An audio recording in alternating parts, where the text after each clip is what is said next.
bahkan kuasa firman yang membawa perubahan, ya. Dan hari ini saya sangat bersyukur karena dapat bersama-sama dengan umat Tuhan, jemaat Tuhan pada hari ini berkongsi daripada firman Tuhan, ya. Dan juga saya mengalu-alukan kehadiran ataupun mengalu-alukan jemaat Tuhan dimanapun mereka berada pada hari ini, dimanapun Anda berada secara online dan Anda mengikuti ibadah ini, dan kami sangat mengalu-alukan ya Anda semua, moga kita bersama akan belajar daripada firman Tuhan hari ini.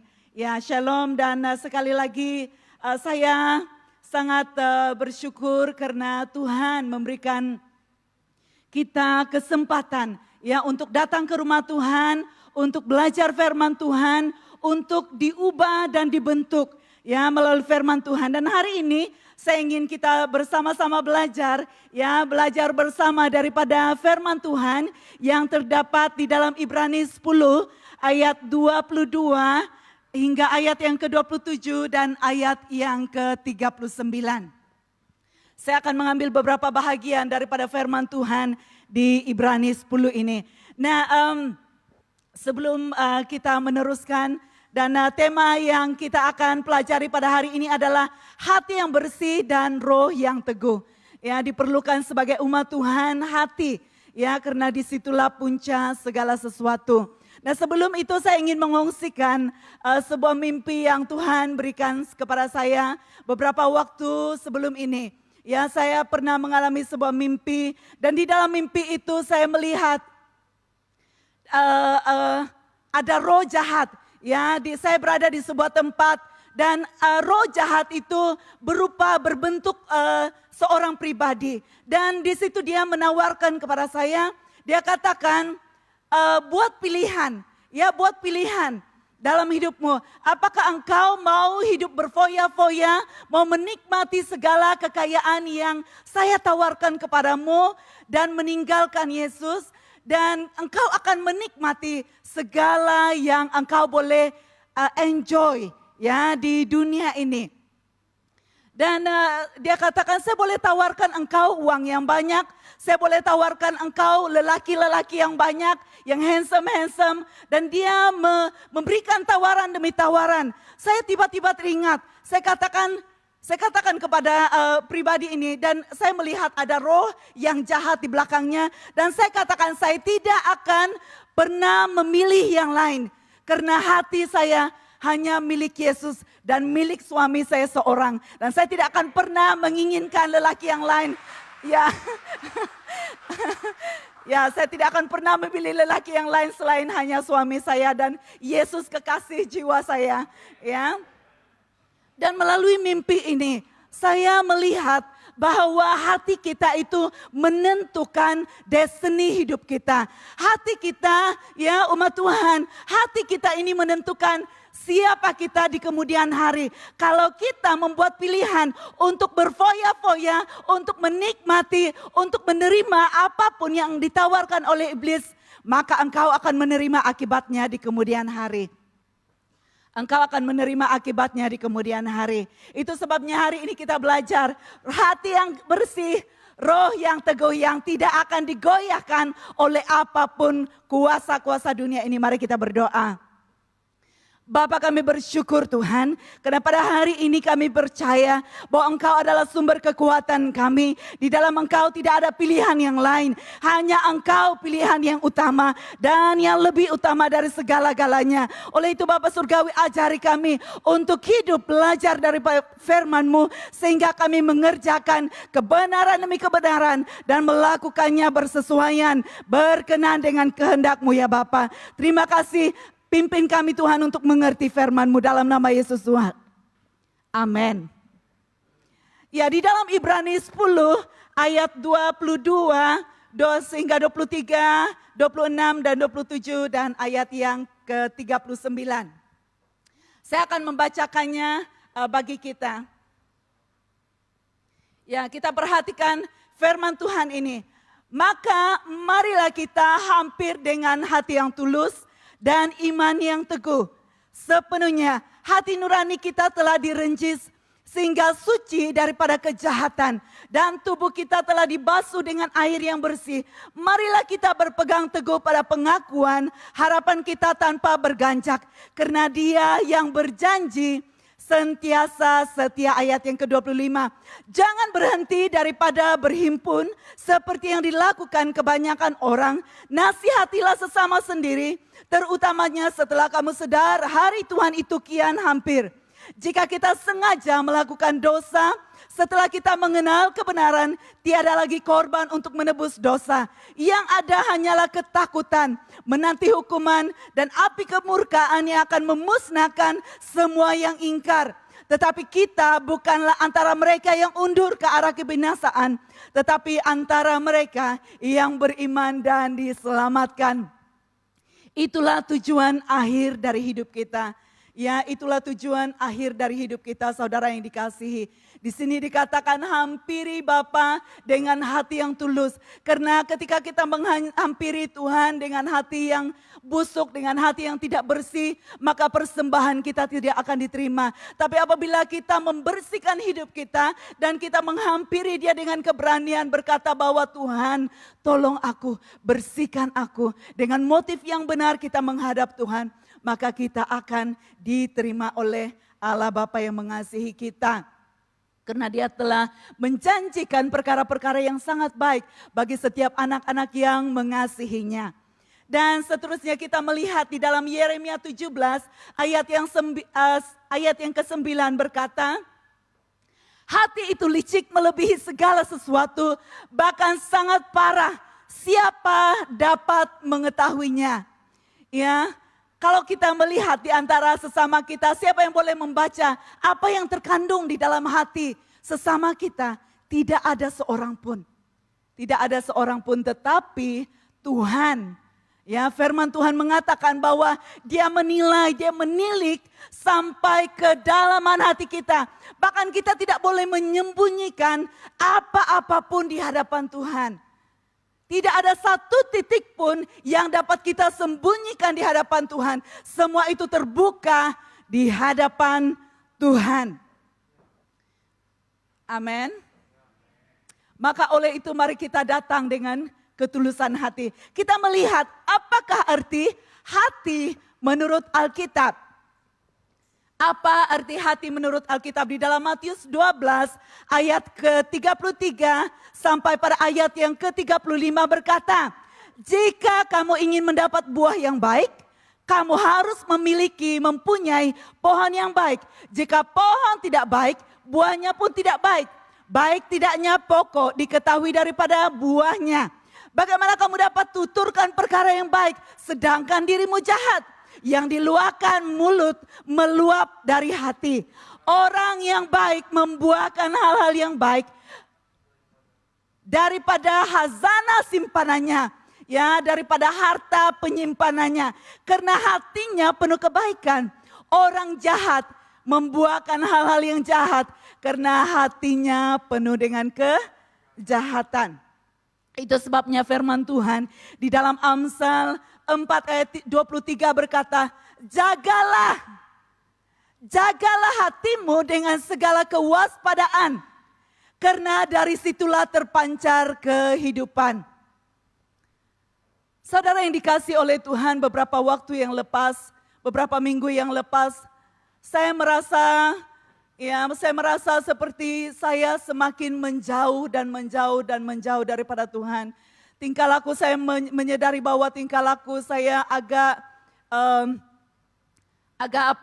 bertentangan dengan firman Tuhan. Dan saya mulai mengecek, ya, saya mulai cek apa yang ada di dalam hati saya. Saya mulai tidak haus akan firman, saya mulai tidak rindu untuk berdoa, saya mulai tidak memiliki keinginan untuk mencari wajah Tuhan dengan sungguh-sungguh. Dan pada hari itu saya mulai mengecek diri saya. Dan saya katakan, Tuhan, saya tidak boleh menjauh daripadamu. Mengapa hati saya sangat galau? Dan mengapa saya sangat merasa kosong di dalam batinku? Tuhan, tolong. Tuhan tolong. Karena tidak ada seseorang yang dapat memenuhi itu. Dan saya mengurung diri di bilik dan saya katakan, Tuhan jika ada sesuatu yang salah dalam hidupku, ampuni aku Tuhan. Karena aku tidak dapat jauh daripada Roh-Mu. Aku tidak dapat jauh daripada Roh-Mu. Pada waktu itu saya coba berdoa. Saya coba berdoa dan coba belajar untuk membaca firman kembali. Saya coba memaksa diri saya. Saya coba memaksa diri saya untuk mempelajari firman Tuhan, membaca dan membaca sampai saya merasakan seperti ada sesuatu yang terisi di dalam batin saya. Saudara yang dikasihi, apakah engkau pernah mengalami kekosongan dalam hidupmu?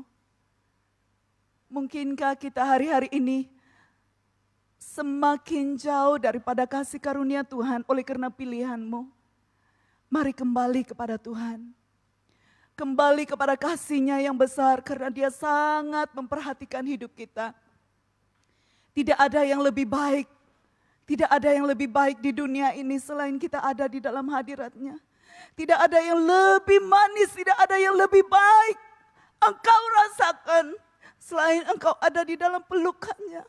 Selain engkau ada di dekatnya. Karena di situ engkau akan merasakan sebuah kehangatan. Di situ engkau akan merasakan kasih yang hangat. Dan memampukan engkau untuk mengasihi orang lain. Kita tidak boleh berlaku berpura-pura dalam hidup ini. Bahkan kita tidak boleh mengasihi sesama kita apabila di dalam hati kita tidak bersih.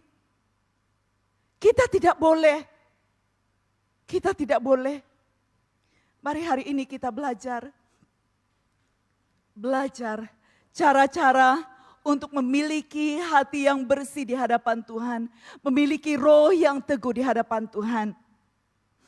Dan saya akan mengajarkan kita beberapa perkara ya untuk mengekalkan agar kita sentiasa memiliki hati yang bersih dan memiliki roh yang teguh di dalam Tuhan. Yang pertama adalah selalu bersekutu dengan rohnya secara berterusan. Untuk engkau dapat memiliki hati yang bersih, hati yang diperkenankan oleh Bapa, engkau harus membina perhubungan. Kita tidak boleh lari daripada sebuah kedekatan dengan pencipta kita. Kita tidak boleh lari daripada kasih yang Tuhan telah berikan. Dia mengorbankan hidupnya bagi kita. Dia mengorbankan segala-galanya. Dia mengorbankan kekayaan dan kesenangan surga. Hanya untuk mengangkat kita dan melepaskan kita dari segala kutuk dosa. Apakah kita tidak menghargai itu? Tuhan menyerahkan segala sesuatu untuk saudara yang ada di luar sana. Bahkan untuk kita yang ada di rumah Tuhan pada hari ini. Sedarkah kita betapa berharganya pengorbanan yang Dia berikan? Jangan jauh daripadanya. Mendekat dan mendekat. Di dalam kehidupan kita ini, ya, seperti firman Tuhan di dalam Mazmur 51 ayat 11 berkata, jangan singkirkan aku dari hadirat-Mu dan jangan ambil Roh Kudus-Mu daripadaku. Itu adalah keteriakan Raja Daud ketika dia sadar dia telah berdosa dan dia katakan, Allah Bapa, jangan ambil Roh-Mu daripadaku karena aku perlukan Roh-Mu untuk menolong, untuk mendampingi, untuk membolehkan aku sanggup menjalani hari-hari depanku. Karena tanpa Roh Kudus kita tidak akan mampu. Tanpa Roh Kudus kita tidak akan mampu. Banyak orang menjalani kehidupan seperti keadaan di dalam Yohanes 6 ini berkata, ayat ke-28 dan 29 berkata, mereka bertanya kepadanya, apakah yang mesti kami buat untuk melaksanakan pekerjaan yang dikehendaki Allah? Dan Yesus berkata, inilah pekerjaan yang dikehendaki Allah, yaitu supaya kamu percaya kepada Dia yang diutusnya. Banyak kita didorong ataupun menjalani kehidupan ini dengan hanya didorong karena melakukan sesuatu. Jika ada pelayanan, oke, saya boleh melayani dan merasa puas. Tetapi di dalamnya banyak hal yang belum diurus. Di dalam hatinya masih banyak kebusukan-kebusukan yang belum beres di hadapan Tuhan. Apakah kita berpikir bahwa Tuhan menerima apa yang kita persembahkan? Apakah kita berpikir bahwa kita menerima, Tuhan akan menerima apa yang kita lakukan? Semua itu lahir dari hati. Semua itu lahir dari hati kita. Dan ketika kita percaya kepada Tuhan, Roh Kudus itu ada di dalam kita. Dan Dia akan berurusan dengan masalah hati kita dari waktu ke waktu sehingga kita sampai kepada kesempurnaan di dalam Dia. Dan jangan kita mudah menyerah kalah ataupun mudah berputus asa dengan ketika kita ditegur oleh Roh Kudus. Baik itu melalui kawan kita, baik itu melalui suami kita, baik itu melalui hamba-hamba Tuhan ya, yang menyampaikan firman Tuhan. Dan kalau kita ditegur, dan kalau kita merasa ditegur, cepat-cepat bertobat. Cepat-cepat buat keputusan untuk bertobat di hadapan Tuhan. Ya, jangan kita berpikir bahwa oke, saya boleh melayani. Tetapi kenyataannya persembahanmu itu adalah sia-sia di hadapan Tuhan. Semua itu tidak berkenan dan itu adalah sesuatu yang kau lakukan dan tidak akan pernah mendapat upahnya. Mari bersihkan hati kita.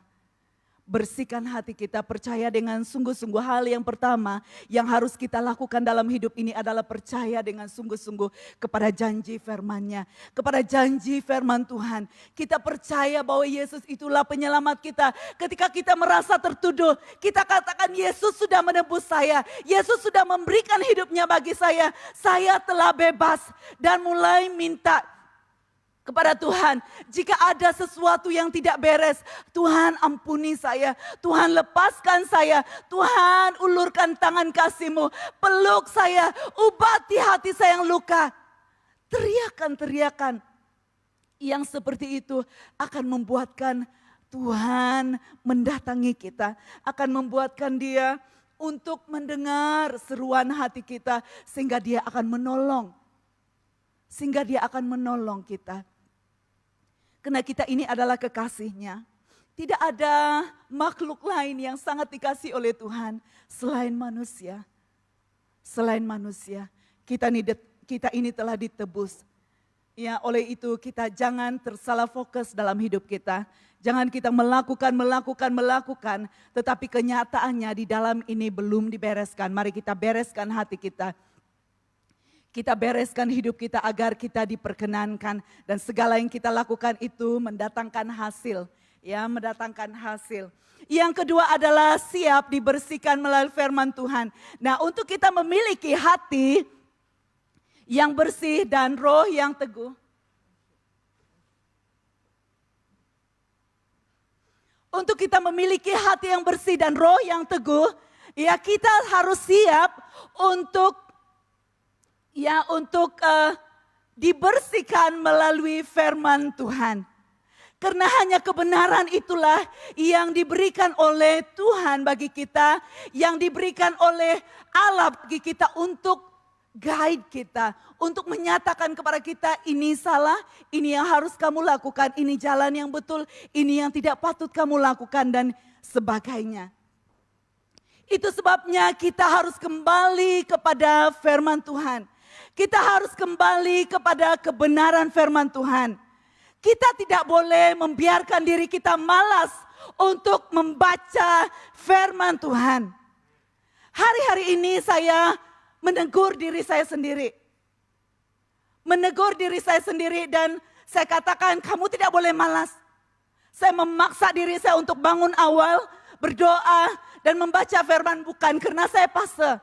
Bukan karena kedudukan saya adalah hamba Tuhan dan saya harus melakukan itu. Tetapi keperluan dalaman setiap orang, setiap manusia adalah firman Tuhan. Firman Tuhan. Karena itulah yang memberikan kita hidup. Firman itulah yang memberikan kita hidup. Bahkan di dalam Efesus 5 ayat 26 berkata, Dia dapat menyucikan dan membersihkan jemaah dengan air melalui firman. Firman Tuhan itu seumpama air. Siapa yang mandi pagi ini? Jangan angkat tangan. Ya, mungkin ada sebagian yang belum mandi, it's okay. Tetapi kita tidak boleh tidak mandi sepanjang hari. Ya, sepanjang hari. Bahkan mungkin ada di antara orang-orang tertentu yang kita melihat yang tidak mandi kan dalam beberapa hari. Bagaimana keadaan mereka, ya. Nah, oleh itu kita perlukan air yang akan membersihkan kita. Itu adalah firman Tuhan. Firman Tuhan itu air yang menyucikan. Firman Tuhan itu air yang memberikan kesegaran bagi kita. Setiap orang yang lepas mandi, kamu akan merasa segar. Betul, kalaupun kamu mengantuk sebelum itu, kamu akan merasa segar. Nah, dia juga, firman itu juga memberi kehidupan. Orang-orang yang haus, ya, takkan mereka mencari nasi. Sudah tentu kita akan mencari air untuk memuaskan dahaga kita. Bahkan di dalam tubuh kita secara jasmani, ya, menurut research ada sekitar 70% air, kandungan air dalam tubuh manusia, ya, tubuh manusia. Itu sebabnya firman Tuhan di dalam Wahyu 12 ayat 17 Tuhan menawarkan, Yesus menawarkan orang yang dahaga haruslah datang. Sesiapa yang suka boleh mengambil air hidup itu dengan percuma. Kita akan menerima berkat, kekuatan, kehidupan dengan percuma yang Tuhan Yesus tawarkan. Mari kita mencintai firman. Mari kita mencintai firman. Bagi engkau yang tidak membaca firman dalam satu minggu, mungkin hanya melihat dan membeleknya pada hari Minggu ketika engkau duduk mendengar firman. Mari bertobat hari ini dan sadari bahwa engkau perlu dimandikan. Engkau perlu dibersihkan. Engkau perlu disegarkan rohmu supaya engkau bangkit kembali dan hidup kembali. Bagi kemuliaan Tuhan. Cintai firman Tuhan. Cintai firman Tuhan. Saya mengajar diri saya berdoa atau membaca firman setiap hari. Even satu pasal satu hari. Ya, kalau mungkin ada di antara kita yang belum menghabiskan Alkitab. Ya, untuk pengetahuan kamu, saya baru menyelesaikan seluruh Alkitab pada tahun lepas. Oke. Dan itu adalah sebuah pencapaian yang agak memberangsangkan bagi saya. Saya kadang-kadang merasa malu karena ada orang yang lebih muda yang daripada saya dan mereka sudah menyelesaikan Alkitab berulang kali. Tetapi saya setelah mencapai umur yang agak dewasa baru dapat menyelesaikan seluruh pembacaan Alkitab. Dan hari ini saya belajar untuk membaca dalam versi Inggris dan itu juga menolong saya untuk bertumbuh, belajar bertutur ya dalam bahasa yang sedikit asing bagi saya. Dan setiap hari kita belajar. Setiap hari kita belajar untuk memahami, untuk dibasuh, untuk hidup, untuk disegarkan, untuk mendapat kekuatan. Kalau kita merasa diri kita kotor, kalau kita merasa bahwa diri kita tidak bersih, mandilah. Mandi bagaimana? Baca firman. Sirami hidupmu, bersihkan kotoran-kotoran di dalam hidupmu. Bersihkan itu dengan firman Tuhan. Bersihkan itu dengan kebenaran firman Tuhan. Selain itu firman itu juga adalah merupakan pedang yang dapat mengalahkan musuh. Di dalam kehidupan ini banyak tuduhan-tuduhan iblis. Seperti apa yang saya pernah mimpikan, iblis tawarkan ini, tawarkan itu, dan tawarkan lelaki-lelaki yang handsome. Tetapi saya kata, oh saya tidak mau.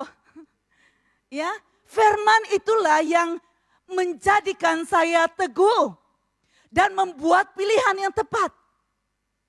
Bukan karena siapa saya. Bukan karena saya hamba Tuhan. Dan bukan karena saya wanita yang terpilih oleh Tuhan. Istimewa dari yang lain, tidak. Karena ada pedang roh di dalam hidup saya. Ada firman Tuhan di dalam hidup saya yang membuatkan saya kata, engkau iblis tidak punya hak dalam hidup saya. Saya mampu membuat pilihan berdasarkan kebenaran firman Tuhan. Apakah hari ini kita sebagai umat Tuhan mudah dikalahkan? Mudah terintimidasi, mudah kecewa, mudah putus asa, mudah menangis. Ya saya seperti yang kamu tahu, saya seorang yang mudah menangis apabila ada sesuatu yang Tuhan tegur. Ataupun apabila Tuhan mengatakan kasih sayangnya kepada saya akan menangis dan merasa terharu. Tetapi saudara yang dikasihi oleh Tuhan, sekali lagi saya katakan, firman itulah sumber kekuatan kita. Firman Tuhan itu adalah sumber kekuatan kita. Pernah sekali saya ingin menceritakan sesuatu. Ya pernah sekali sewaktu kami awal di sini dan kami berpindah di satu rumah kondominium. Dan di tempat itu saya mulai mengambil waktu untuk berdoa. Berdoa untuk gereja, berdoa untuk keluarga, berdoa untuk bermacam-macam perkara. Dan pada ketika itu saya diserang. Saya melihat roh iblis itu datang dengan sangat-sangat nyata, ya, mendatangi saya. Dan itu untuk beberapa waktu saya jadi trauma. Saya tidak berani untuk tutup mata, saya berdoa sekalipun. Saya menjadi sangat ketakutan. Pada waktu itu saya sangat ketakutan untuk 1-2 hari saya tidak dapat berdoa. Ketika saya menutup mata saya akan membayangkan roh jahat itu. Itu kuasa yang sangat-sangat nyata menyerang saya pada ketika itu. Dan saya katakan Tuhan tolong, Tuhan tolong, Tuhan tolong. Saya tidak boleh hidup seperti ini. Saya merasa sangat depres. Saya merasa anak-anak saya waktu itu masih kecil. Dan saya katakan siapa yang boleh melindungi mereka dari kuasa ini. Dari roh-roh jahat ini selain kuasa-Mu Tuhan. Dan pada ketika saya berdoa dan bertanya kepada Tuhan saya teringat. Ya saya teringat di suatu bahwa saya ada memiliki sebuah buku yaitu mengajar tentang doa dan di dalam buku itu saya coba membelek-belek dan di dalam buku itu saya menemukan ayat firman Tuhan ini ya di dalam 2 Korintus 10 ayat 4 hingga ayat yang ke-6. Ya dikatakan bahwa senjata-senjata kami bukanlah benda-benda duniawi. Tetapi kekuatan ilahi untuk meruntuhkan benteng-benteng. Mematahkan hujah-hujah dan segala yang meninggikan diri. Menentang pengenalan akan Allah. Menundukkan semua pikiran supaya mematuhi Kristus. Serta menghukum segala keingkaran terhadap Allah apabila ketaatanmu disempurnakan. Nah pada ketika saya membaca ini, dia akan meruntuhkan segala benteng-benteng. Ya, itu adalah senjata kita. Kekuatannya adalah kekuatan ilahi, kekuatan supernatural. Sesuatu kekuatan yang tidak dapat ditandingi oleh sebarang kuasa yang lain. Ketika saya katakan di dalam nama Yesus, pikiran saya sudah dibaharui. Saya bentengi pikiran saya dengan pikiran Kristus. Sehingga tidak ada lagi kuasa-kuasa kegelapan yang dapat mengganggu pikiranku dan yang dapat mengganggu hatiku. Dan oleh itu, ketika saya menuturkan kata-kata itu dan saya mulai mengalami kemerdekaan di dalam Tuhan. Ya, saya mulai mengalami kemerdekaan di dalam Tuhan. Dan setelah itu saya mulai berdoa dan menghancurkan kuasa-kuasa iblis. Saya mulai mengatakan engkau iblis tidak punya hak dalam hidup saya. Kau tidak punya hak dalam hidup keluarga saya. Dan ketika itulah roh iblis itu lari daripada saya. Itu sebabnya firman Tuhan diperlukan dalam hidup kita karena itulah senjata kita untuk mengalahkan kuasa-kuasa kegelapan. Seterusnya di dalam bagaimana memiliki hati yang bersih dan roh yang teguh itu adalah siap melalui pendisiplinan Tuhan. siap melalui pendisiplinan Tuhan. Di dalam 2 Samuel 7 ayat 14 hingga 15 berkata, aku akan menjadi bapaknya dan dia akan menjadi anakku. Jika dia melakukan kesalahan, aku akan mengajar dia dengan rotan yang digunakan orang dan dengan pukulan yang diberikan anak-anak manusia. Namun demikian kasih setiaku yang abadi tidak akan dijauhkan daripadanya. Allah Bapa itu adalah Bapa yang sangat mengasihi kita, seperti Bapak-bapak kita yang ada di sini. Setiap orang, setiap pribadi yang memiliki anak, pastinya kita mau melihat bahwa anak kita itu terdidik dengan baik. Ya, dan kita harus mendisiplin mereka. Kita harus mendisiplin mereka karena Tuhan, karena Allah pun mendisiplinkan kita anak-anaknya. Apabila kita menyimpang, apabila kita ada sesuatu yang tidak baik, tidak beres dalam hidup kita, maka dia akan mengambil rotan dan tunjukkan kita, oh oke, saya tidak akan melakukannya. Ya, seperti anak itu. Dan itulah kasih Bapa. Dia sangat mengasihi kita. Saya terus membawa kita melihat beberapa contoh, yaitu tahap pertumbuhan seorang anak dalam menanggapi sebuah disiplin, yaitu hati yang terdidik. Ya, kalau kita melihat bayi yang berumur 0 sampai 12 tahun, dia hanya memperhatikan dan melihat reaksi orang tuanya, ya, dalam hal mendisiplin. Jika dia melakukan sesuatu yang tidak disukai oleh ibunya ataupun ayahnya, mereka hanya mendisiplinnya dengan berkata no. Ya, seperti itu kepada anak kecil. Ya, kita tidak boleh merotan dia, kita belum masanya, ya.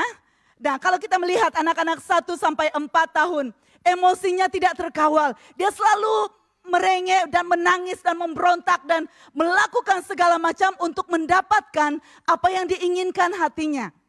Ya, itu adalah anak umur 1 hingga 4. Dan cara mendisiplinnya adalah sedikit tegas dan keras. Ya, tidak perlu pukul terlalu kuat, tetapi cukup dengan disiplin-disiplin yang sedikit membuatkan dia tahu bahwa itu adalah salah. Ya, dan dengan pujukan. Ya, dengan setelah mendisiplin kita akan memujuk dia. Ya, untuk anak prasekolah umur 5 sampai 6, ajar mereka untuk melakukan kerja-kerja yang mudah. Pekerjaan yang mudah ini, umur ini boleh kita percayakan, ya, sesuatu. Dan cara mendisiplinnya adalah diajar menguasai emosi. Dalam umur yang seperti ini, emosi masih bercelaru. Mereka sedang masih dalam proses kemahiran untuk menguasai emosi. Ya. Dan anak sekolah rendah, 7 sampai 11 tahun, mereka mulai diajar tentang hal yang salah dan hal yang betul. Dan cara pendisiplinnya adalah ajar mereka arti akibat-akibat daripada setiap perbuatan-perbuatan mereka dan tindakan yang salah mereka lakukan. Dan remaja itu adalah umur 12 sampai 18 tahun. Dan ini cara mengajarnya adalah membuat pilihan, memberikan mereka pilihan. Dan mengajarkan mereka tentang sesuatu kemahiran. Ya. Dan cara mendisiplinnya adalah menegur, menasehati dan memujinya. Ya, bahwa kita menghargai apa yang mereka lakukan. Nah, kalau kita melihat tahap-tahap pertumbuhan dan tahap bagaimana cara mendisiplinkan seorang anak, demikian pun Tuhan mendidik kita. Itu adalah sesuatu yang kita lihat, pengalaman-pengalaman yang kita lihat. Tetapi cara Tuhan mendidik kita pun sama. Dia tidak akan menuntut terlalu banyak kepada orang yang masih bayi rohaninya, masih kanak-kanak rohaninya, masih prasekolah rohaninya, masih sekitar prasekolah boleh dipercaya sedikit-sedikit, sekolah rendah boleh dipercaya lebih banyak dan apalagi yang seterusnya. Nah, kalau kita melihat tahap ini, sadarkah kita di mana tahapmu? Di mana tahap rohanimu hari ini? Itu menentukan destinimu. Itu menentukan destinimu. Kalau engkau sedikit diberikan pelayanan dan tugas, engkau merengek dan mulai marah dan mulai memberontak dan mulai katakan tidak, saya tidak boleh, saya tidak mau. Dan menunjukkan reaksi-reaksi yang kekanak-kanakan, umur rohanimu ada di situ. Umur rohanimu ada di situ. Mari kita belajar untuk dewasa. Mari kita belajar untuk perbaiki standar hidup kita. Memang mungkin dulu kita mudah merengek, kita mudah tersinggung, kita mudah marah, kita mudah tidak suka apabila kita diperlakukan dengan cara yang tidak sopan. Tetapi orang dewasa boleh menguasai emosinya. Kalau engkau melihat bahwa engkau mudah maka tahap rohanimu itu sangat cetek. Engkau masih kanak-kanak, mungkinkah engkau masih bayi? Mari kita perhatikan hidupmu. Karena kalau engkau masih bayi dan kanak-kanak, engkau tidak akan menerima apa yang dijanjikan oleh Tuhan bagi orang dewasa. Kita ini dituntut oleh Tuhan menjadi pengantin. Kita dituntut oleh Tuhan untuk menjadi seorang pengantin perempuan yang dewasa. Bukan kanak-kanak. Kita tahu bahwa kita mendengar hari kedatangan Tuhan itu semakin hampir. Hari kedatangan Tuhan itu semakin hampir. Apakah kita mau masih tinggal dalam tahap yang masih kanak-kanak ataupun masih prasekolah? Mari kita belajar bertumbuh, kuasai dirimu, baca firman Tuhan, bersekutu dengan Roh Kudus sehingga engkau bertumbuh dan cepat pertumbuhanmu menjadi anak yang dewasa di dalam Tuhan. Jangan ingin memuaskan kedaginganmu semata-mata. Yang terakhir, apakah respon kita setelah kita mendengar firman Tuhan ini? Apakah respon kita setelah kita mendengar firman Tuhan ini? Baik anak Tuhan yang ada di rumah pada hari ini. Apakah responmu setelah engkau mempelajari keadaan tahap pertumbuhan kerohanian seseorang? Iya. Mari kita memiliki hati yang siap untuk dididik. Mari kita mau didisiplin oleh Tuhan. Mari kita mau untuk siap dibentuk karakter kita. Mari kita siap untuk diajar. Mari kita siap untuk dipercayakan sesuatu tugas yang lebih besar dan lebih besar. Untuk anak-anak mereka tidak boleh dipercaya dengan itu.